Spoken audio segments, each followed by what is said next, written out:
Good day. I am Viernes and I will going to report the progress of motions. Objectives: to know the 8 steps in handling a motion, to describe the process that happens in each step, and to connect the steps together and familiarize oneself on the progress of motions. Step 1: obtaining the floor. This is done by rising and addressing the chair by calling his title, such as Mr. Chairman, Mr. Speaker, or Mr. Moderator. And as a general rule, a member may rise to make a motion on when no other member has the floor.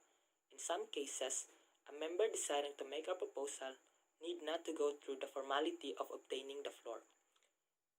These exceptions are true when calling for a division of the assembly, calling for orders of the day, objecting to the consideration of a question, and rising to a question of privilege. Step 2: recognition by the chair. A member obtains the floor when the presiding officer acknowledges him by simply pointing or nodding to him. When two or more members rise to obtain the floor at the same time, all things being equal, the chair should recognize the one who rose and address the chair first after the floor had been yielded. In other cases, the following principles should guide the chair in assigning the floor. 1. Priority should be given to the proposer of the motion. 2. A member who has not spoken on an immediate pending question has priority over one who has already spoken to it. 3.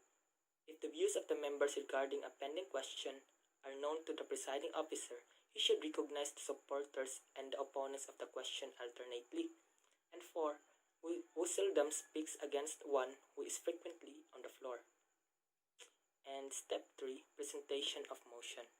A motion is introduced by the phrase, "I move that," and then followed by the statement of the proposal.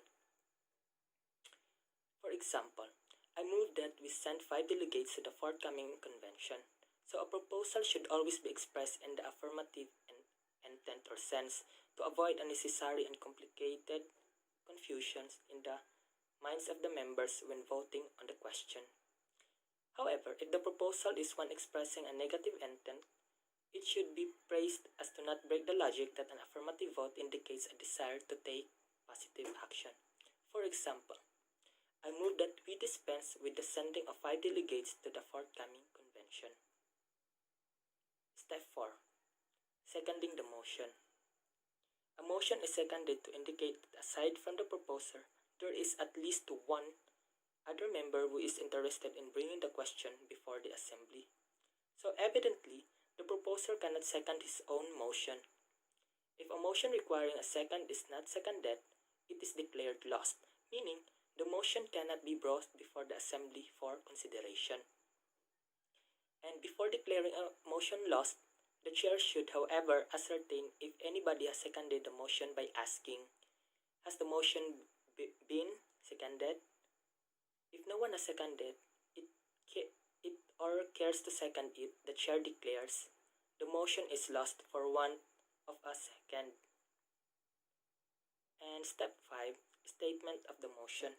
So the presiding officers state the motion by repeating it verbatim or in substance with the same thought.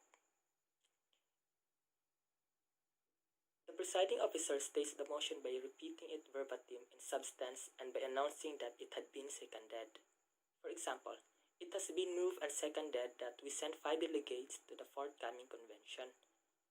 Then, if the motion is debatable or admits of amendments, the chair calls for discussion or amendment by asking, "Is there any discussions?"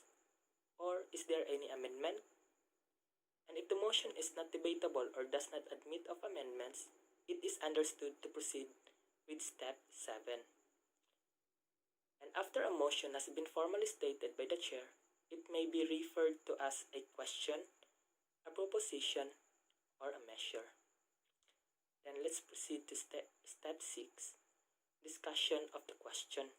So, after the question has been stated by the chair, it is posed before the assembly and may be debated upon or modified through amendments. Any member may speak on the question after having obtained the floor in the manner described in step 1. The debate should be confined to the pending question and should be devoid of personalities. no personal issues, and others.